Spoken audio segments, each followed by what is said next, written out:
YouTube, welcome to another video. So tonight I was having some issues with my controller. It would immediately turn off after every time I turn it on.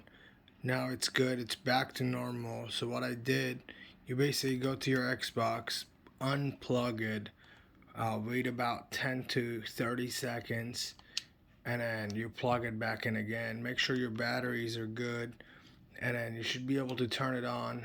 And you can go to your Xbox setting and to connection, I think, to controller, and then make sure everything's good and everything's updated, because that's something that a lot of times happens when there's an update for the controller and you don't get it.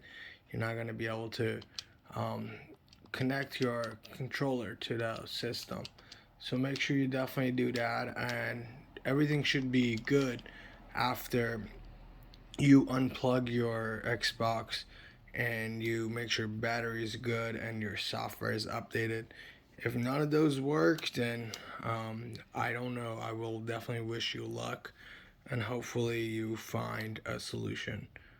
All right, go get some Warzone, get some dubs. Till next time, peace.